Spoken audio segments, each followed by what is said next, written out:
So my name is Marc Rowland, and I'm going to talk about maximising the impact of Pupil Premium. I'm going to talk about the fundamental principles that sit behind an effective strategy for improving outcomes for disadvantaged and vulnerable learners, and that's rooted in, knowledge of the sort of research evidence nationally and internationally, working with sort of over 500 schools across the country, primary, secondary, and special, over time, and a number of studies looking at what is happening in those schools that perform consistently well by their disadvantaged and vulnerable pupils, and what is happening in those schools where we've struggled to improve outcomes as well.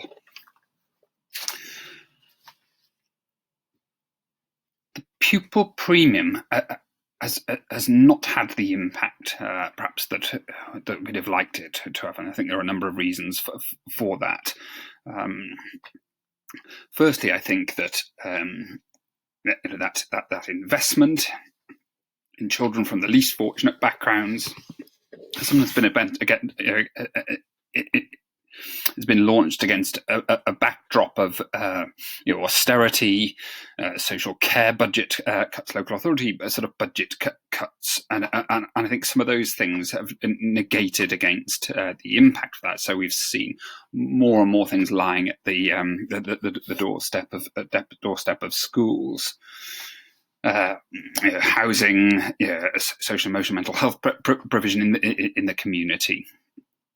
But I think, and of course, schools can't solve all of society's problems. They're expected to do so at times. Not least, we've seen this with the global pandemic taking place at present around what's expected.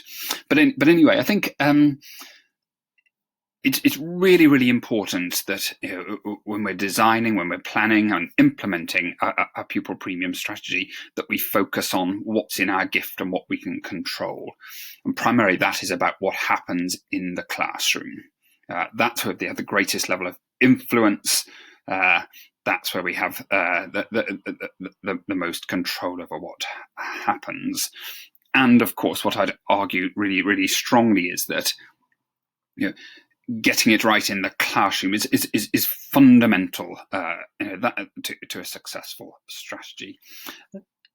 As a system, we haven't quite got it right with Pupil Premium at times, and I think there's a strong argument to say that accountability has superseded pupil need at times, and we've certainly seen that with sort of Pupil Premium strategy seen about getting the document right on schools' websites, which unsurprisingly doesn't have any impact on the outcomes of disadvantaged pupils.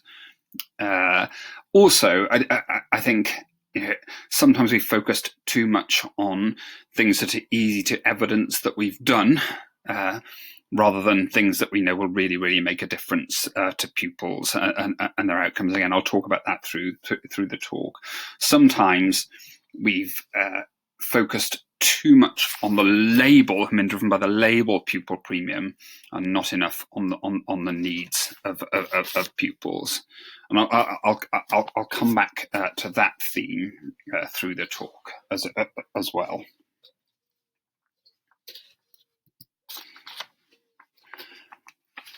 So to argue that our disadvantaged and vulnerable pupils, they're the canaries down the coal mine of our schools.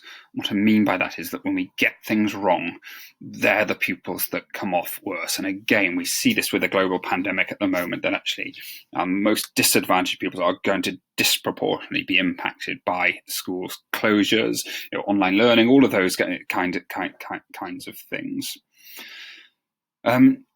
Difficulties with recruitment and retention of teachers disproportionately impacts on the most disadvantaged pupils too. We get the curriculum wrong, it disproportionately impacts on disadvantaged pupils. And I think there's a broad principle here about the importance of a collective responsibility for better outcomes from disadvantaged and vulnerable pupils right across the school. Everybody owning and feeling responsibility for the Pupil Premium strategy. If anybody's in a Pupil Premium, champion Pupil Premium leadership role, you really should be trying to make yourself redundant. Really, really focus on everybody feeling a collective ownership of the strategy, and then individuals understanding what their roles are within it. And again, the key is getting it right in the classroom. And any, of course, a strong pastoral strategy is the foundation stones, the foundation stone of good outcomes for disadvantaged pupils. But it's a means to an end rather than an end in itself. Similarly, interventions, structured or informal, should be supplementary to good learning experiences for pupils in the classroom. It should be supplementary to high quality teaching, not a replacement for it. And that's one of the dangers really around an intervention heavy approach.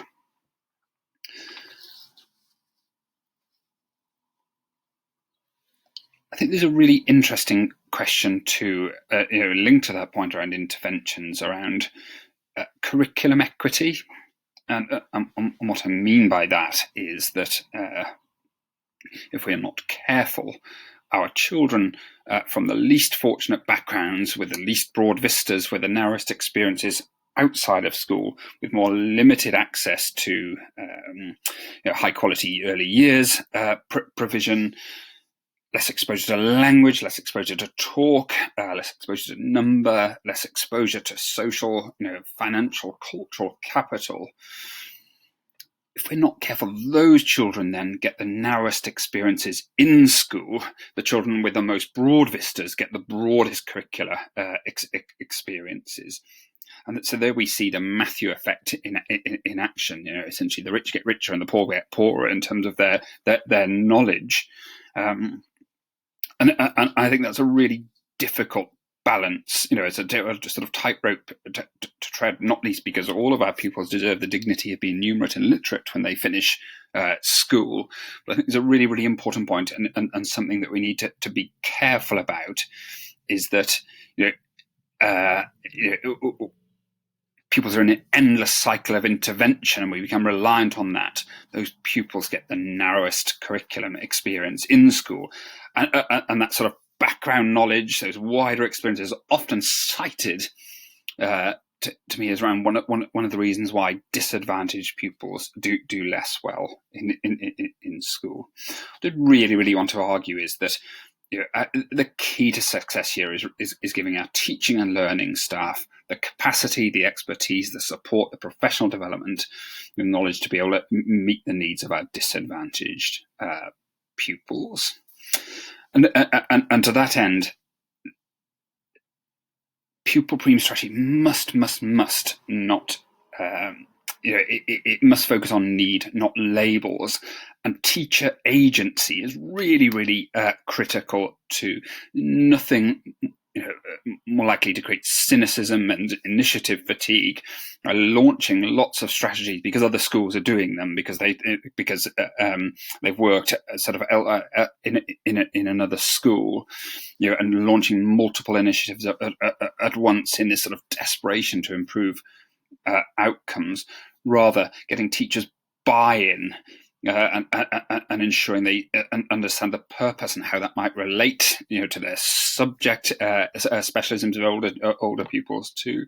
The teacher agency is really, really important, and I think a really good example, in the secondary phase in particular, we see quite a lot of Pupil Premium funding being used to reduce class sizes in core subjects.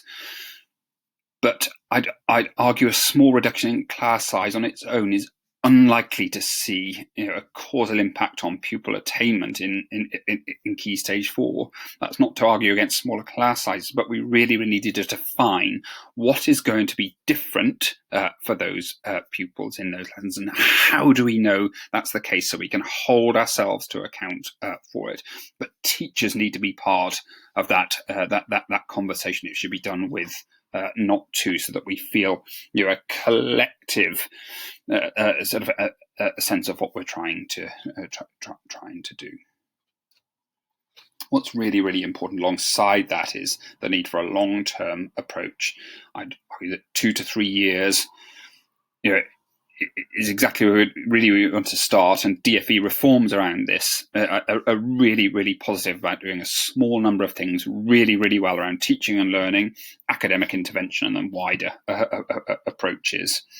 But we've got to get away from the notion of a sort of quick fix. These are entrenched issues around inequality. There's no magical intervention that's going to transform those outcomes over time. What we need is expert pastoral staff, expert teaching and learning staff working with those children day in, day out. Pupil Premium is not about big shiny interventions. Rather, it's about 1,000 little interactions with these pupils, day in, day out, that really matter.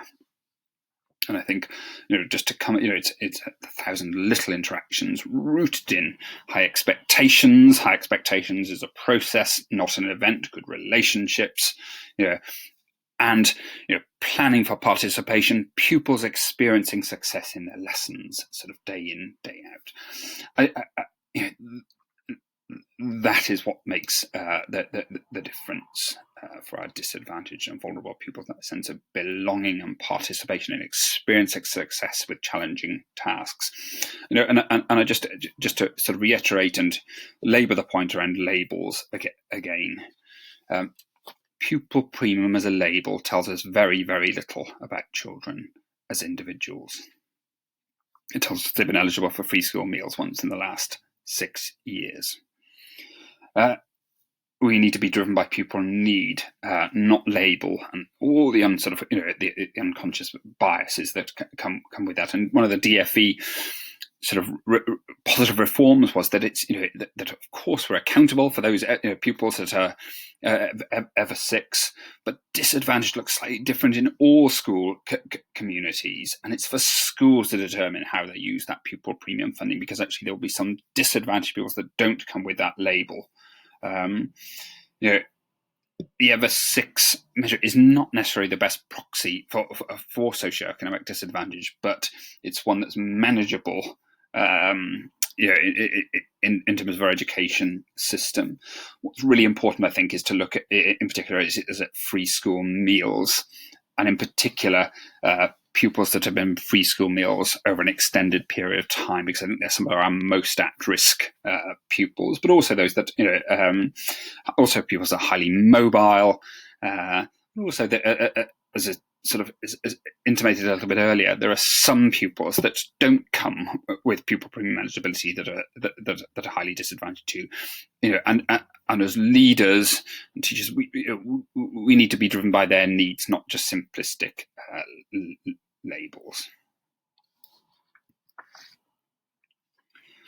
So to get it right by our disadvantaged and vulnerable pupils, we absolutely have to understand pupil need. Getting it right. It's fundamental that we understand through high quality diagnostic assessment, academic and pastoral, teacher voice, pupil voice, prior knowledge or experiences, to really understand pupil need. If we don't get this element of the strategy right,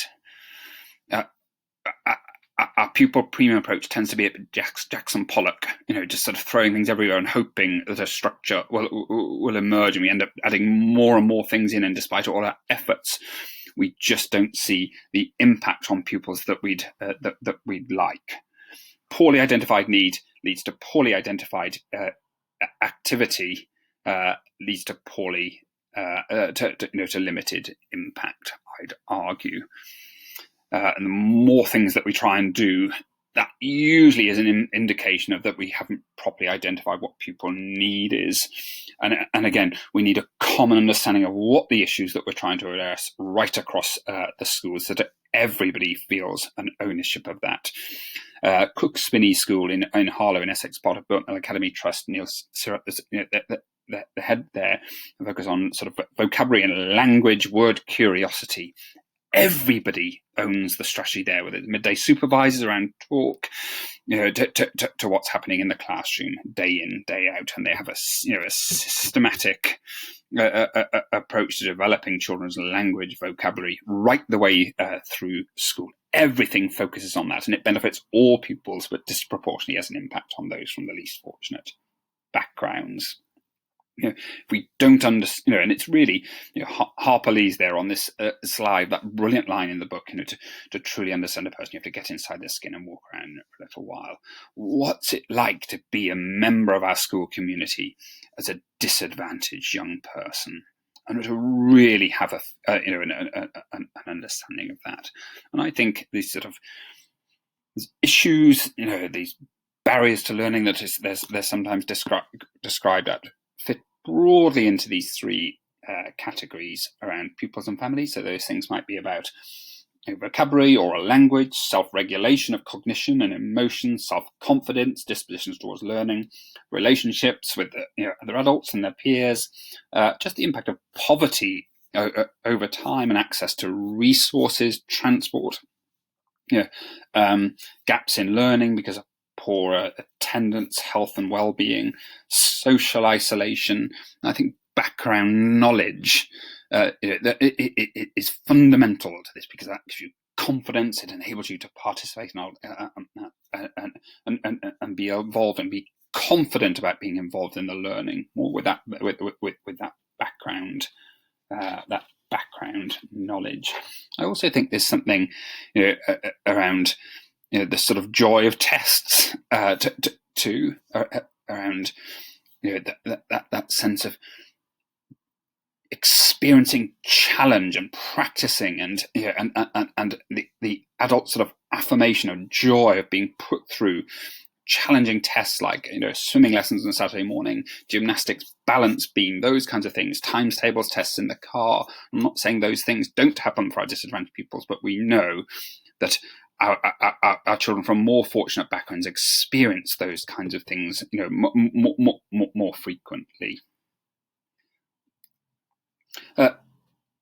In the community can be things like the quality of housing our disadvantaged pupils grow up in, the employment opportunities in the community. So maybe sort of seasonal work, and again we're going to see I think some real challenges around that, around tourism, communities that are rooted in tourism this year. That sense of belonging within your community really matters too. And Kerry Hudson's book Lowborn is a brilliant example of it's a brilliant book around explaining to us what is it like to grow up in a community as a disadvantaged, vulnerable young person. We saw it doing some work in Harrogate in North Yorkshire, really interesting around in North Yorkshire more broadly, around the impact of sort of rural poverty, missing the bus to school, that's it. Children, young people in Tower Hamlets and Camden in London don't necessarily face those challenges, but they face different ones. And it's not more easy, it's more difficult, it's just different. But also working in North Yorkshire, working in somewhere like Harrogate, sort of relatively affluent town. But actually there are pockets of poverty and significant poverty in some cases in that community. And that sense of, if you're going poor in Harrogate, whether you feel that strong sense of belonging. Going up on free school meals in Harrogate, you're unlikely to be paying £23.50 for a Betty's cream tea on a Saturday afternoon. So that sense of belonging and the community barriers to learning need to be sort of considered. And then the final one, the one that we really mustn't shy away from, are those in school barriers. Recruitment and retention, teachers. whether as pupils, and particularly for low attaining disadvantaged pupils, whether you're getting equitable access to high quality subject specialist teachers, experienced teachers, than your more fortunate peers, particularly those that are higher attaining, high turnovers of staff, but sometimes just about and again, we mustn't shy away from this, that whether all members of staff really believe that disadvantaged and vulnerable pupils can attain well. And it's a really interesting point here. When we did some work around the impact of recruitment and retention, did some really interesting work around pupil premium in opportunity areas, and we looked at sort of case studies in the Oldham opportunity area and Derby opportunity area, and actually there was very little difference in terms of how schools were spending their pupil premium and what on. What characterised those that were struggling more around outcomes was high turnover of staff, particularly high turnovers of senior leaders, lots of things being attempted to be implemented at the same time, often without a clear implementation plan, and then a sense of sort of in initiative fatigue from teachers and staff across the school, leading to sort of weaker outcomes over time. So often it's about how we do things, not just what we do, and do fewer things well. That very much, I think, is an in-school barrier. But it's also a community issue in communities where it's tended to be, groups of schools under an accountability spotlight, and then thinking that we've got to seeing pupil premium as an accountability burden rather than an opportunity for those pupils, and that we have to do some things rather than think about what is it in the classroom that our pupils really, really need.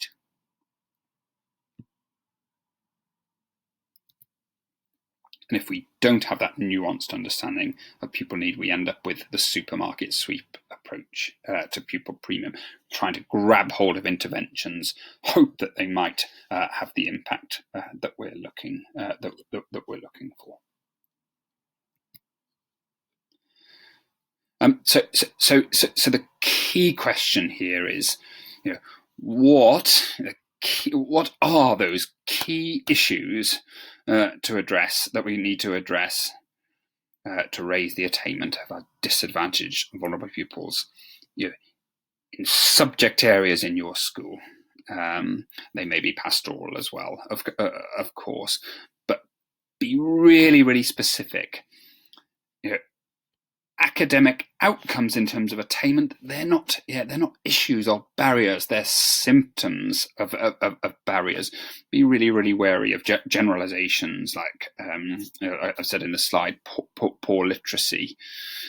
We need to be really, really forensic around this. Otherwise, we end up with that supermarket sweep approach, and despite the efforts that we put in, we don't see the outcomes. And again, we've got to be really, really wary that our knowledge of the issues is not based on assumptions or generalizations about pupils, but actually, so to ask ourselves a difficult question. So we think these are our issues in school. Are they genuinely the issues? And have we thought those through, and to challenge each other on that? Okay, so high expectations are fundamentally important for better outcomes for disadvantaged and vulnerable pupils. And I adore George Bernard Shaw here. So tenuous links to pupil premium, but if we're overly investing in interventions, the pessimist and the parachute. I'd argue that is not high expectations around our disadvantaged and vulnerable pupils, and actually, we're undervaluing the primacy of sort of great teaching around inclusive teaching, and expecting all pupils to be able to achieve, and know things and be confident going out into the world as learners. We overly focus on catch-up interventions to pull children up to meet accountability targets, we end up being cohort vulnerable, very, very stressful. And actually, what we're not doing there, we're trying to improve the test score rather than improve the learner with that approach. And I think, again, this sort of 2 to 3 year opportunity and window that we have with Pupil Premium in terms of good practice and accountability really provides that opportunity to us. And for me, the best measure of high expectations at a school level is that our disadvantaged and vulnerable pupils get at least equitable access to high quality, well trained, well qualified, experienced academic and pastoral staff. And I think this point around expectations, where we need a sort of common language about what we're expecting of pupils. It's difficult to imagine, isn't it, going into any class and someone saying, well, I've got low expectations of our disadvantaged pupils, but if not careful, it's jargon and politicians speak. We need a common understanding, a common language around what we mean by this, and particularly around lower attaining pupils as well. And I think, and why the common understanding is that all too often what we see around high expectations is that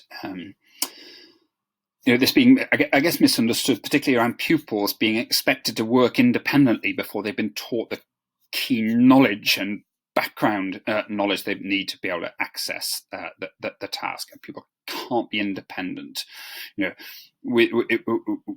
you can't work independently without that teacher instruction, that teacher knowledge that facilitates that in independence. And that happens far too often, I think, and those pupils that don't have that background knowledge, that prior knowledge, feel lost in those in those lessons and unable to participate. I also think there's some stuff around the language that we use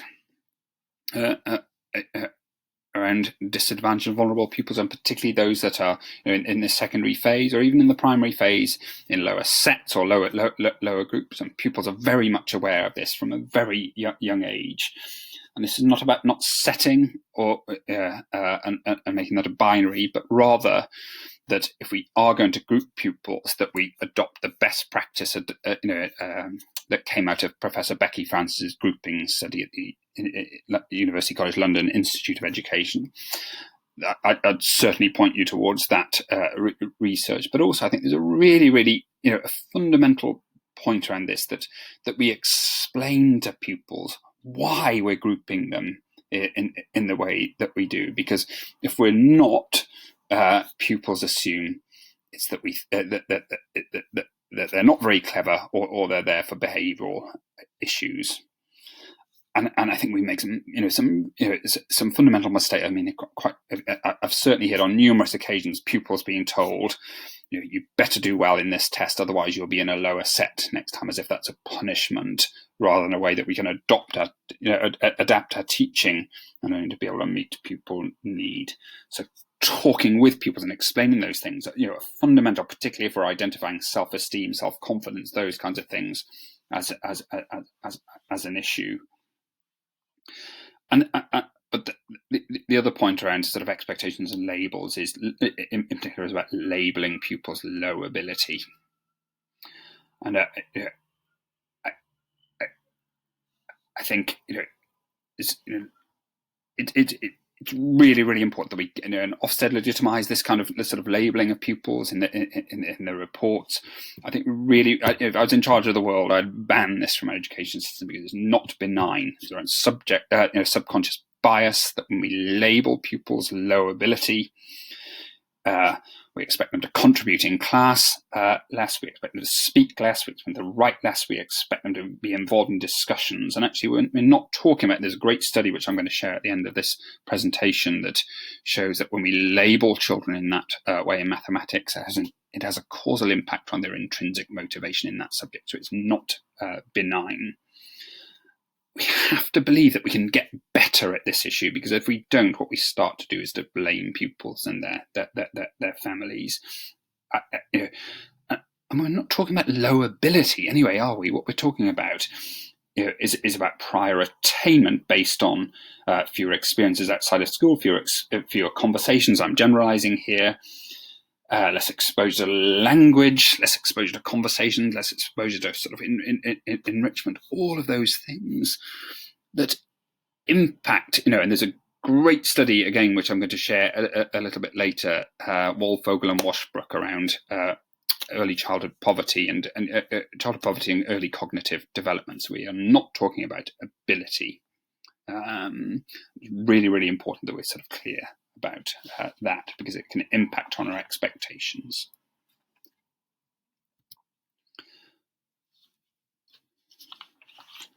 Talk a little bit about relationships, and again, I think relationships are fundamental to getting it right by our disadvantaged and vulnerable pupils. And I'm going to, when I talk about relationships, this is perhaps why I think we've seen, lots of reasons for this, but perhaps a stronger impact of the pupil premium in the primary phase than the secondary phase, with that sort of consistency of relationships over time.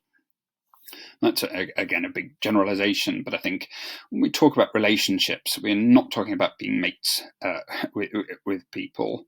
It's about challenge and about learning. And about a sense of belonging too. So when I talk about relationships, I talk about relationships between adults and pupils. I'm talking about relationships between pupils and pupils. Relationships between adults and adults. How we work together with each other, how we look after each other, and particularly at points of transition, that matters. That sense of, and ultimately, we want our pupils to have a better relationship with learning and with school, and feel that sense of belonging that our most successful learners experience. I just want to refer to a few things on this slide. Read Louise Bommer's wonderful book around children with attachment difficulties. The RSA study between the cracks, looking at in-year admissions and high levels of mobility, really useful research report providing some evidence-based strategies, but also the impact of high mobility and its effect on relationships. Place to be and is around social, emotional, mental health. Supported an evidence-based whole school approach, which has been seen to have some really positive impacts in schools. And then just the incredible years approach, which form the basis, which inform the EEF's behaviour guidance. What's really powerful certainly about Place to Be and the incredible years is they're about, as you can see from the logo and incredible years, about everybody working together to tackle challenging issues, not just quick fixes where somebody has been given a role in a school. And actually, it isn't just around academic attainment that we need to be taking evidence-based strategies, but also in pastoral elements of school life, we need to be doing that too. And the other point around the final point here is about it's the Hetchinger report from the US around the importance of relationships, and they looked at something called looping, and looping is where pupils stayed with their teacher for 2 years rather than one in what we would call upper key stage 2, and we saw a really good impact as a result of those studies on all pupils, but particularly pupils from more vulnerable backgrounds. Now, of course, we can't just pick up studies and implant them in schools. There are lots of complex reasons why that could be problematic, not least in terms of the continuum of children's education when they go on to the secondary phase. Really powerful ingredients here, and the power of pupil adult relationships, and I'd really commend that to you. So this is the Education Endowment Foundation Toolkit, and as it shows on the slide, it's what happens in the classroom that matters most. But what I'd also argue, and I'm leaning on Professor Steve Higgins's brilliant work here, that also what this slide shows, and you can interpret evidence in the way that you'd like to sometimes, but I think the other sort of caveat with all of this is that this is a meta analysis, which can be a long way from the complexities of the classroom, but I think it's useful all the same. But if we look at the stuff that on average has the biggest impact on average, these are strategies that take place in the classroom, but also they're about relationships. So feedback, self-regulated learning, peer tutoring, collaborative learning, or language interventions, but even one-to-one tuition. They're about relationships. Homework, in the structure, absolutely about relationships, and that sense of belonging and participation. Peer tutoring too. The things that on average have the least impact: repeating a year, ability grouping, school uniform, physical environment, performance-related pay, block scheduling. These things are about structures. Now, structures matter, of course, but structures without relationships are unlikely to see the impact that we'd like them to have. So I think relationships really, really matter. It is really, really worth digging a little bit deeper around this, insofar as lots and lots of that evidence in that feedback strand comes from PE and sports participation. What is it about feedback there? It's in the moment, it's personal to you, it's modeled to you often, and then you have immediate opportunities to respond and try those things out again. So feedback is a highly relational transaction. I'm going to talk a little bit about that now. I really, really commend the EF and the University of Oxford's evidence review, a marked improvement around the evidence review of the evidence around written marking. Our research school colleague, Caroline Creevy, summarises that research in a brilliant Schools Week article. But I think this is one of the things that has been happening for so long in our schools, and it's just everybody does it, but actually I think it's much more difficult than we think. And whether we give feedback, but its impact on pupils are two very, very different things. But actually, and I'm really, really generalising here, but actually for some of our most vulnerable pupils, where families have home pressures, income insecurity, housing insecurity, employment insecurity, all of those kinds of things, that sometimes conversations about learning might not always be the highest priority, then actually the feedback pupils have on their learning at school become fundamentally important for our disadvantaged and vulnerable pupils.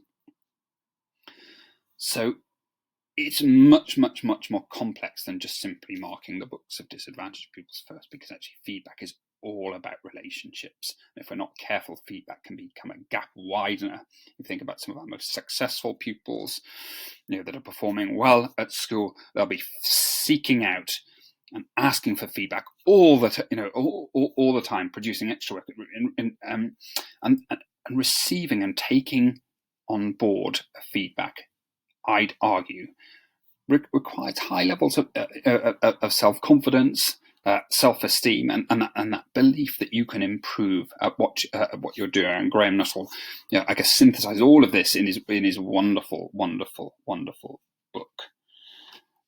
Essentially, there are two, I think, really important parts that are often overlooked in terms of feedback, and those are: firstly, my perception of myself as a learner is fundamental to whether I can take on board feedback. So if I think I'm rubbish at a particular subject or thing that is studying at school, it doesn't matter whether I'm getting written feedback, whole class feedback, individual oral feedback, the whole lot. If I don't believe that I can improve and don't have the strategies to be able to overcome difficult tasks, then actually I'm unlikely to take on board that feedback. Whereas our most successful pupils, our high-performing pupils, will be soaking that feedback up. Generally, you might argue that I'm speaking for myself here, but we tend to prefer to receive feedback on things that we're good at, rather than the things that we struggle at, particularly if we're suffering from lower levels of self-confidence and self-esteem. The second part of that is that my relationship with the person providing me with that feedback is fundamental to whether I take it on board. And I think we can all think about that as professionals, as adults, that actually, I think that to take challenging feedback, we have to have a very, very good relationship with the person providing us with that. If we don't, well, what do you do with it? If you get feedback with someone you think doesn't hold you in high regard and doesn't have a good relationship with you, you think is judgmental about you or has preconceived ideas about you, I think you end up sort of ditching it. And we still see, in terms of feedback, sometimes sarcastic comments in people's books, those kinds of things, which is really, really important. That we sort of, even there's a frustration that doesn't happen, because actually the pupil's sense of self-esteem, confidence is fundamental to be able to take this feedback on board. And if we're not careful, this sort of golden opportunity to impact on pupils' attainment can slip through our fingers like sort of like water through a colander. So I want to talk a little bit about motivation and self-regulated learning, and again how in sort of pupil premium moments in classrooms, that disadvantage can slip through the net. I think just these are little interactions that build up over time that really, really make a difference to our disadvantaged and vulnerable pupils. I was in a school in Kent quite recently, and the teacher was teaching a challenging sort of poetry lesson, and she was just wonderfully high level disadvantage, non-selective school and a selective authority, and how the teacher was giving the pupils, within discussions, opportunities to explore their ideas, and telling them explicitly that she valued their contributions, not rushing them, getting them to explain themselves, getting them to articulate ideas, and valuing those ideas, even when in some cases they were misconceptions. So pupils felt confident around doing that.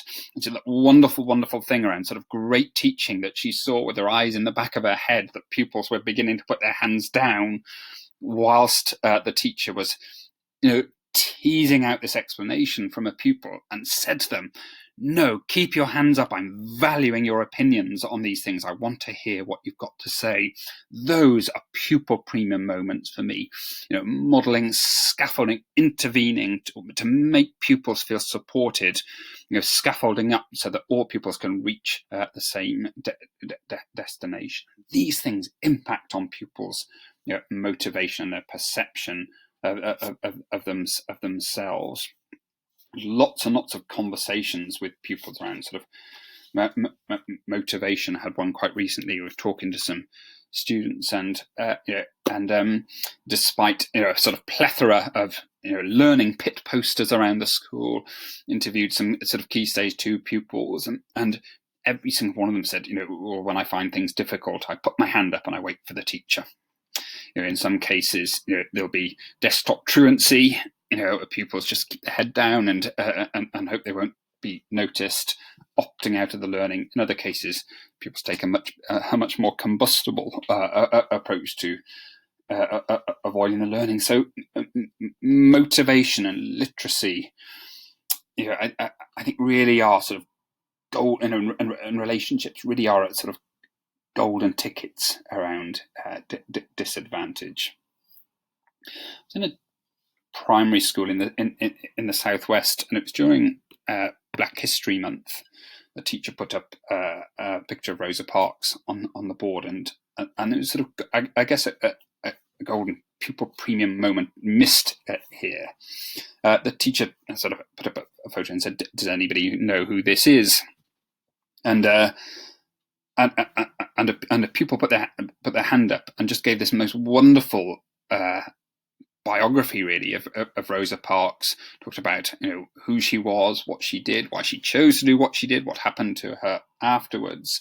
Spoke unprepared for about 3 minutes. Wonderful moment to sort of year 4, and there was just a brilliant opportunity missed there, because the teacher then said to the pupil, "That's brilliant, thank you, now we all know about Rosa Parks." And what needed to happen was that the teacher needed to ask the people, "So how do you know those things?" And then the people could have gone on to explain, "Well, I've read, the Rebel Girls book. I've watched a TV program about Rosa Parks. I don't know. I've read about her. I found her really interesting. I've had lots of conversations with my parents, my family. I've watched a TV program about her." Because if we're not careful, what happens is, if we're not careful, then everyone else in the class thinks that pupil, and particularly those people that don't have that background knowledge, think that pupil is magically clever, and they just know all of those things, and they're different to me. Well, actually, you learn that knowledge through effort, through focus, through self-regulation, through applying yourself, and that's accessible to everybody. Motivation at the heart of it. And I just want to talk about these two pupils here that are both from disadvantaged backgrounds, and to make the point this isn't always about sort of poverty. Of course, I've used, I'm not using pupils' real names here, but we talked to some pupils in a primary school in East Anglia around what they did when they find things difficult, and then we observed them in lessons a little bit later on, and what was happening was that pupils talked about, it was about sort of reliance on adults, and that was one of the big, and people struggling to work independently. That was one of the big themes, the visit in the school, and just fascinating discussions. And the pupils were doing some independent writing. We observed the pupils in their lessons. They're given some feedback, and they're asked, after they were given that feedback, they were asked to edit their work and improve it. And we just watched 4 pupils, all of them from disadvantaged backgrounds. When they're asked to edit their work, they didn't edit their work. 3 of them asked, could they go to the toilet? When they were told they couldn't go to the toilet, they asked, could they go for a drink? One of the pupils read a book under the desk. 2 of them went to the electronic pencil sharpener. I'd absolutely get rid of those. And another pupil wandered around the classroom, tidying up and looking busy. This was sort of James. It's something really, really interesting about the pupil's perception of themselves as a learner, and our motivation that actually, can I actually improve my work? Because actually, the more confident pupils, the more motivated pupils there did take on board that feedback and get on with their editing and improving their work. So their perception of themselves was fundamental to whether they could be successful here.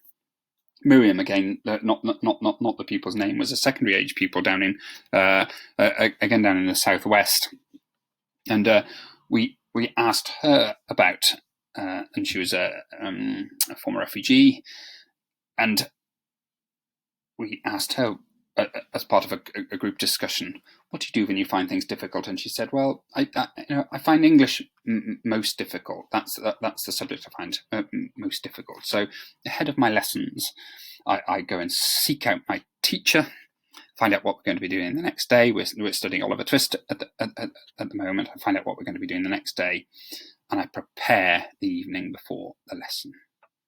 I just think that just incredible. This pupil is pre-teaching herself ahead of her lessons with things that she finds most difficult.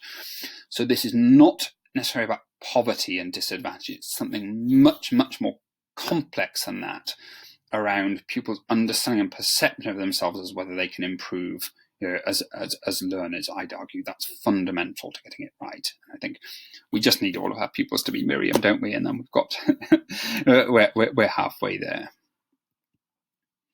To talk about the language gap, and these statistics here on this slide are drawn from Walfogel and Washbrook, the poverty and early cognitive development study, which I'd really, really commend you. But that sort of correlation between, the lowest income quintile and conduct and hyperactivity difficulties.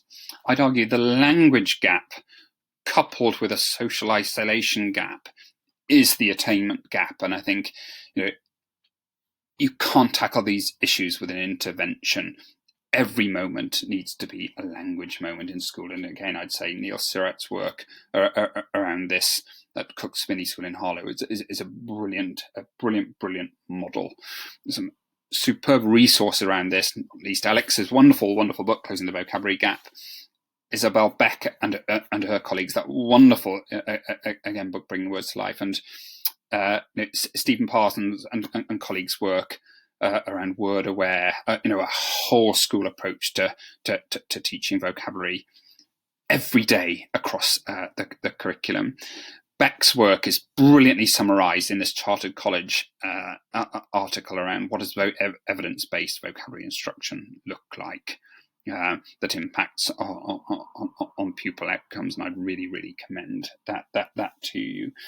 But every moment in school, I'd argue, needs to be a language moment and sort of collective buy-in for this issue, because actually it's not just about academic attainment, it's about how we're perceived, our relationships that we perform, the opportunities that we receive about self-esteem, better behaviour for learning, better attention in class, better contributions to class. Dialogic teaching from Professor Robin Alexander, also a great model for this, which also promotes metacognition too. Too much classroom talk, I'd argue, is not of sufficient quality, and what we often see is that pupils with lots of good language from early years upwards, really dominating the conversation, the discussions, and those pupils that are struggling with language or perhaps are less motivated, less confident, are talked over and don't get those opportunities to talk and discuss. Any pupil classroom talk partners, those things should be what Dylan William calls a group task with individual accountability, so everybody gets a chance to participate. One of the great things we can do around evaluating the effectiveness of our Pupil Premium strategy is to visit our classrooms, think who is talking in our classrooms, who is getting those opportunities to discuss.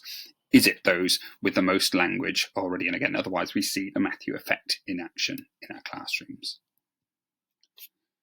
And to talk very briefly around parental involvement and parents. It comes up in lots and lots of Pupil Premium work and Pupil Premium reviews, and it's very much around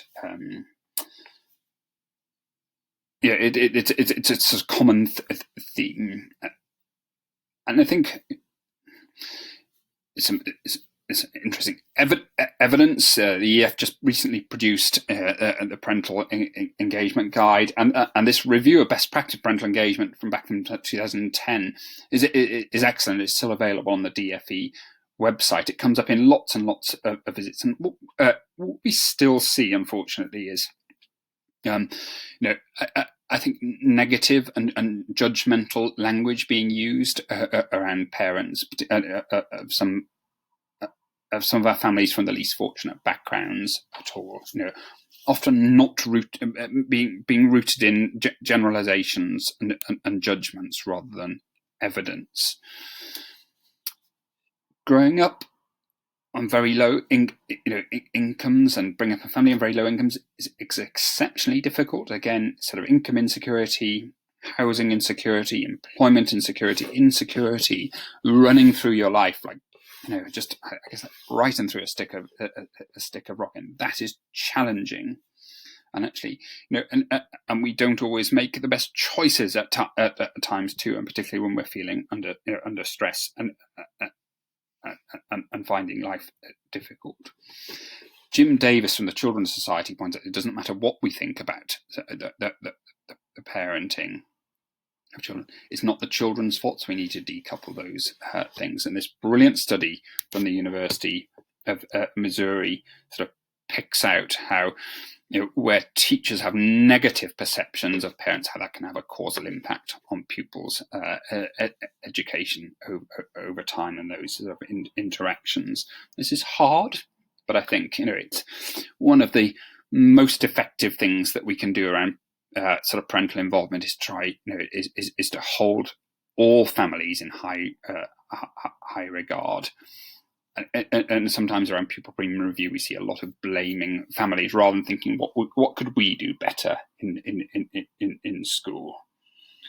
I think also, from a personal perspective, parenting is hard. I find it very, very difficult at times, and I think it's something that's very easy to be sort of judgmental around. Of course, the evidence base around the effectiveness of parental involvement changes as pupils get older. When pupils are very young, it's very much about directly being involved in learning, playing, turn-taking, talking, discussions, modelling language, being involved. And as pupils get older, this is about, to really oversimplify things, being supportive of what the school is doing and creating a collective approach, getting a shared ownership and buy-in, so that that families and schools are working together. Porchester School in Hampshire did a really interesting project a couple of years ago called Every Conversation is an Investment. And this was about making frequent, regular contacts with all families, particularly their most vulnerable families, to tell good news stories about and also to preempt any initiatives and strategies and approaches that were taking place, so people felt, so most vulnerable families felt empowered and involved, and actually that their children's contributions, sometimes however small, were being celebrated in school too. So just to, I guess, to summarise some of the things here, and a really, really good question as part of self-review around pupil premium is to ask, what would a visitor expect to see if they visited your school or their classroom around tackling educational disadvantage, around pupils being included in the learning, something called planning for participation, that plan, teach, assess cycle through the lens of your most disadvantaged pupils, making sure that the pupils have the background knowledge and the scaffolding to access the learning. And the really, really interesting Spotlight on Disadvantage study from the National Governors Association a couple of years ago found that often what was said on pupil premium websites and what was happening in the schools was actually sort of markedly different, particularly where schools were struggling to improve outcomes. This point comes back to a collective ownership again. It's not about what we say on schools' websites that matters. Often they're just about shopping lists anyway, but rather about what happens in classrooms day in, day out that matters.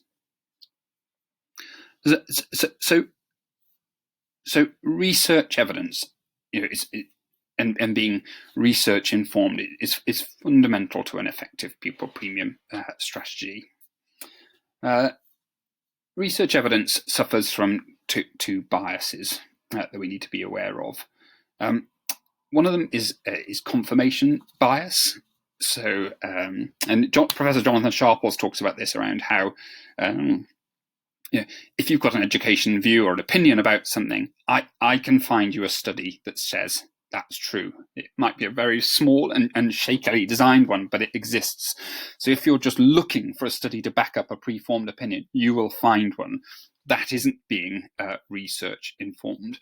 My colleague Rob Webster at University College London, colleague and friend Rob Webster, says the more research evidence, education research he reads, the less confident he is about his opinions.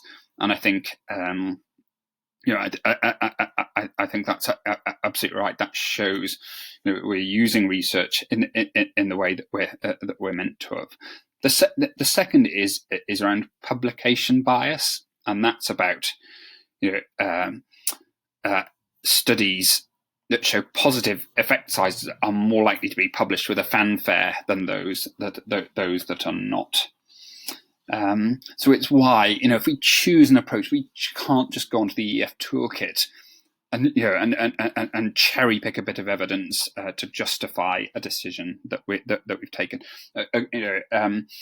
I think health suffers from that sort of publication bias. So it's why we can't just Google. We've got an idea or an issue. We can't just Google, because actually the stuff that has press releases and fanfares will be stuff,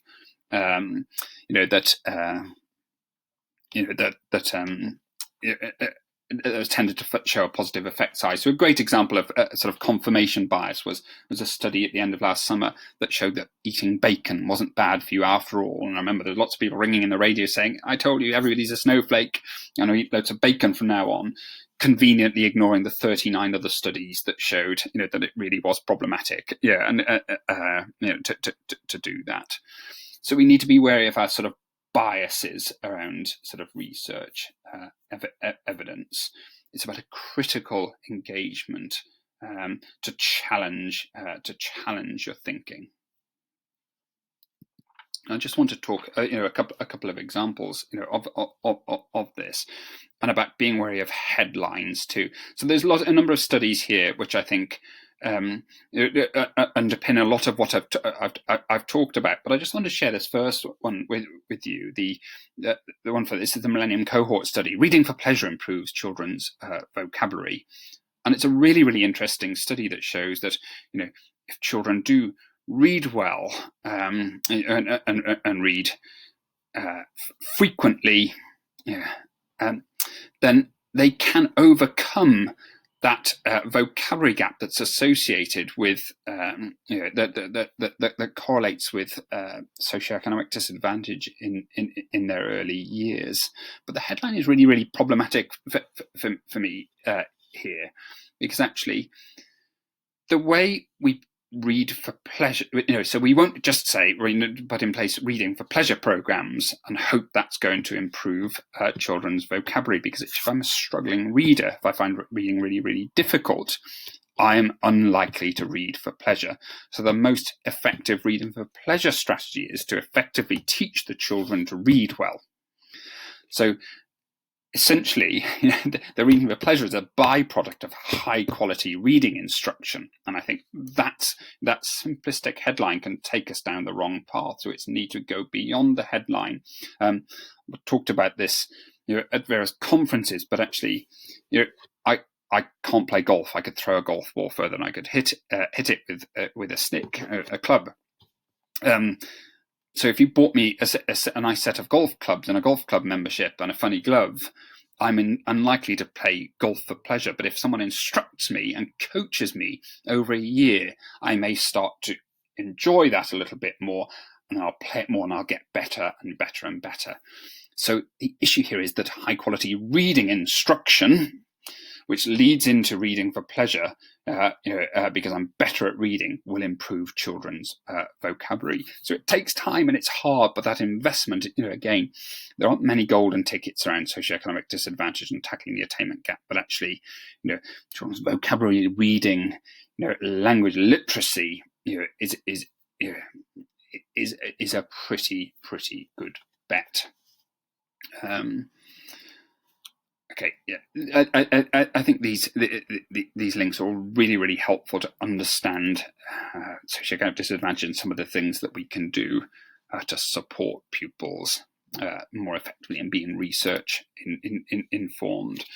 One of the ones I just want to point out in particular, this point around background knowledge, this really brilliant chapter around the glue that makes learning stick, and around how the more background knowledge that we have, the better equipped I am to take on board the learning in my lessons, because actually and have discussions and be independent with my learning. But actually, I always this is about the primacy of teaching and not expecting pupils to be able to be independent without that.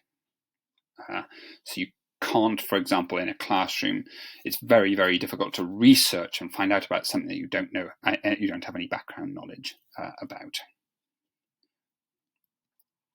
And just a little bit of a shout out, really. This is the EF, a synthesis of the EF Early Years Toolkit. I'm not going to do justice to this in this talk, but just the point that actually what we look at the EF, the Early Years Toolkit. What we see is that when we intervene early, more things work. and they have greater effect sizes too. And again, this sort of 3-year approach that that the DFE have gone with affords us this opportunity to intervene early where we can make the biggest differences. So I want to just talk a little bit, sort of briefly around impact evaluation, and I'll finish off with accountability. I think this is one of the weakest strands of effective pupil premium strategies, and I think this is Florence Nightingale, as everybody knows, who's of course his name is very familiar to us at the moment with the hospitals, but also and she's rightly celebrated as in terms of her nursing work, but her primary profession was actually a statistician. And there's a great Radio 4 program about her, about how she evaluated, underpinned by moral purpose, evaluating the effectiveness of healthcare strategies and whether they had a positive impact on patients. And I think this is really, really, really important that we get this right, not least because we have limited time, we have limited resource,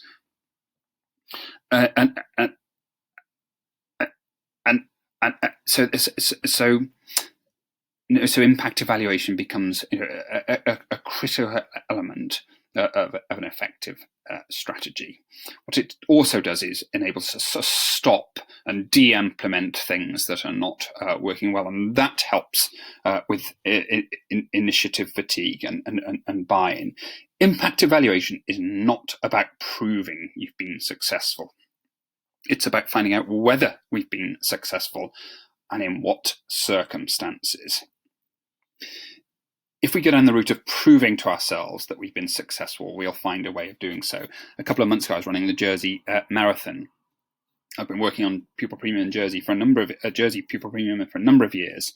I was running around the course, and lots of people were shouting, "Go, Mark! Go, Mark!" And I was thinking, goodness me, I'm really popular here. Everybody knows about me. My work must have had a really good impact. And when I got to the first water station, I looked down and realised my name was printed in bold right across the number. So I'd managed to convince myself, based on a single source of pretty shaky evidence, that I'd been really successful. And actually, it was nothing of the sort. So we need to decouple evaluation from accountability. They're two separate things. Together, they're a terrible combination. If we go down the route of trying to prove we've been successful, we will find a way to do so. And this is, again, we need to be driven by what's right, not by accountability. It's really, really complex, though, and it's like trying to find sometimes a causal link between an activity that we've undertaken and pupil outcomes. Is like trying to disentangle Medusa's hair. And I'd really commend the work of Impact Ed. And Owen and his team there around helping schools to get better at this. I think it's really, really worth investing time in, because if we don't, we can just continue with something when it isn't having the impact that we'd want it to. And this slide, I think, really shows some of the ways that we can undertake evaluation. Case studies can be really, really useful. But what's really important is that we choose the pupils we're going to case study for evaluation before we start an approach, rather than retrospectively, because otherwise we'll just find the ones that it works for. And that's fine for accountability, but it's not. That's not evaluation. Staff's perspective is really, really important, and the power of pupil voice too. And as brilliant Professor Rob Coe picks out in his wonderful talk and essay, Improving Education, there are some, I guess, familiar ways, perhaps, of mistaking school improvement, and this is about when we don't decouple evaluation from accountability. I think number 5 is the one to be most wary of. That actually, if the design is poor, it's probably more likely to show us the results that we want to see. That again isn't evaluation. I think, finally, I want to talk a little bit about accountability. And what I'd argue is that too much accountability around pupil premiums lean towards external bodies, DFE, RSC, Ofsted, and the like, are not enough towards pupils and families. So, this is copied and pasted from a school's Pupil Premium strategy document a couple of years ago. And I think we need to be so careful about the way that we're talking about pupils and families in the public domain, not least because we're trying to create a sense of opportunity and possibility around what we can do for families, not set limits and create negative perceptions of those families, and also to focus on what's in our gift. Did some work with some interesting schools from Stoke-on-Trent, where they changed the language that they were using in their strategic plans around Pupil Premium. And I think this is really, really powerful, the power of language and how we talk about disadvantaged and vulnerable pupils, because actually these, rather than becoming sort of burdens on schools in the section where it says summary of main barriers, rather we're talking about possibility and opportunity and things that we'd want to do right across the school anyway that will disproportionately benefit the most vulnerable. In that sense, again, creating a sense of possibility and buy-in is really, really exciting and powerful, I'd argue. Just to wrap up with a few sort of resources and points, this is the EF's guide to the Pupil Premium that sets out that tiered approach around teaching and learning, academic support and wider strategies. And the DFE's Pupil Premium strategy document aligns with this. So it supports the accountability agenda. And this is from a statement on the DFE website around being driven by need and what will make the difference, rather than actually being driven by accountability. And we know this is going to take time, and the point around aligning with the school development plan, but around keeping things under constant review.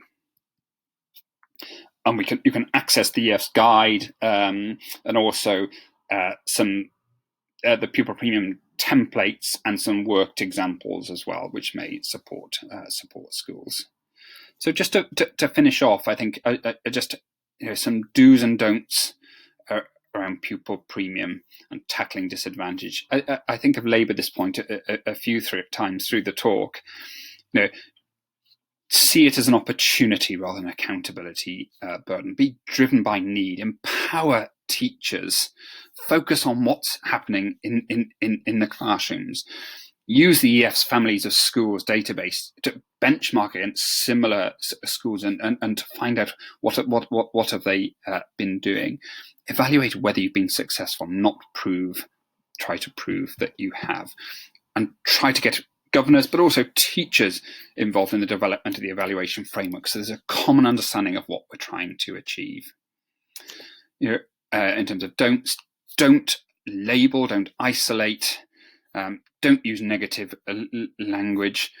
Success in the classroom is the best vehicle to better self-esteem. Don't prioritize intervention over teaching. Undertaking training does not equate to impact, but focusing on the impact that we want to have on pupils at the start of the training will make it more likely to do so. Professor Thomas Guskey's work on that is really, really powerful and a useful tool. Don't use research evidence superficially. And I've just shared here sort of that logic model approach, which schools may find useful too. And always, and again, drawing on the experiences of EEF colleagues here, the importance of a pre-mortem to plan what might go wrong, to anticipate challenges as we go, rather than just launching into an activity and hoping that for the best. And I'm just going to shuffle back. This is why the logic model approach is really, really effective. So we define our issue. Here it's about vocabulary. What we all too often do then is we go to the input straight away. We assign someone a role and give it to someone to sort, and never really define the goal and the short, medium, and long-term outcomes that we're looking for. So we need to start with the issue, define the goal. How do we know we're on track to achieving the goal? Then think about the activities that we want to undertake, and only then do we start to think about roles and those inputs and resources that will be needed. And the pre-mortem should form part of that. Okay. One of the most, also got a study coming out around pupil premium in East Sussex primary schools, but colleagues, there's some case studies and a lot more detail behind what I've said in this study I did with Jonathan Bell and Debbie Salmon quite recently around disadvantage and opportunity areas. But of course, this applies to schools more generally as well. I'll share where you can access that link at the end of the talk. And just to finish off, and I feel a bit sort of Gilderoy Lockhart really, sharing these, but there's some DFE planning resources there. Some blogs I've written around sort of disadvantage and planning for a strategy and getting it right in the classroom there. Podcast, and the EF Pupil Premium guide that you may find useful too. Finally, and there's the link for a number of studies where we've looked right across the country at disadvantage from North Yorkshire down to Hampshire, primary, secondary, special phases that colleagues may find useful. And there are my contact details. And any questions, please do get in touch. Thank you.